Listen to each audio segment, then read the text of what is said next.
just talk about the empathy research. What did you learn about some of the things, that might have framed some of your thinking on that topic alone?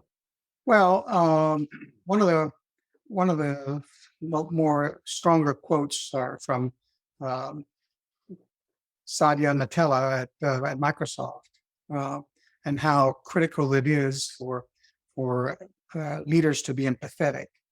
Simon Sinek also got very serious about that. Empathy is one of the most phenomenal tools for a leader to have.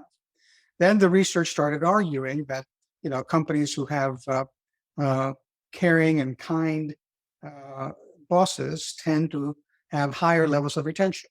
And because retention is such an issue today, in particular, uh, then the numbers are very important when companies are starting to look at their employee net promoter scores and see how the impact it can have by improving, the sense of well-being and the sense of commitment that employees have.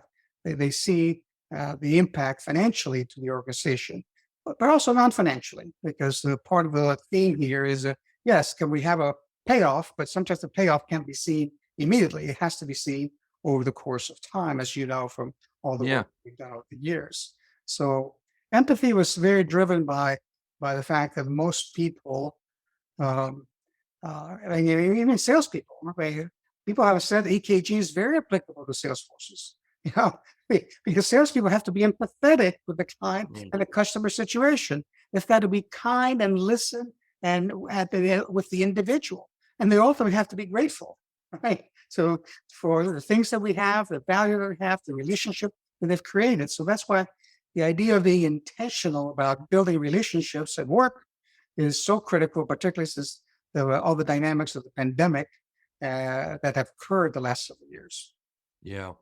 Well, you and I grew up in the company that taught us really how to acknowledge, how to clarify, how to confirm, how to really feel like almost a word coming out of someone's mouth, to pick it up and to feel it. Like, that Yeah, empathy when you're with somebody. Like I said, I don't care if it's a spouse, or I don't care if it's a business worker, or if it's a customer or client.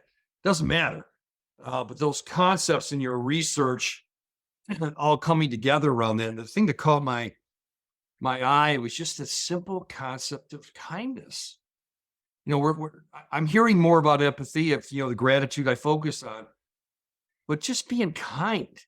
People stand out in your life that you meet, and your reputationally when you leave someone, to say, just that was just a nice gesture, or it was so kind of them to give you that feedback. And what did your research and some of the things around kindness tell you? It's so simple, but it's so profound.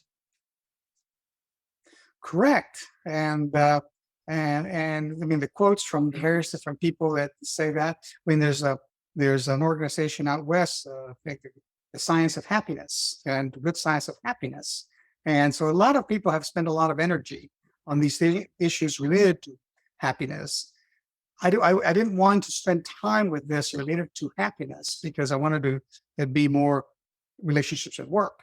And so the argument is, the premise is that uh, true relationships at work is a function of empathy, kindness, and and gratitude, so long as they are supported by the right mindsets. Right, that the mindset is the very critical thing, because if you don't have the right mindset, then I don't care how good you are at EKG, it won't succeed. So therefore, they are all very interdependent.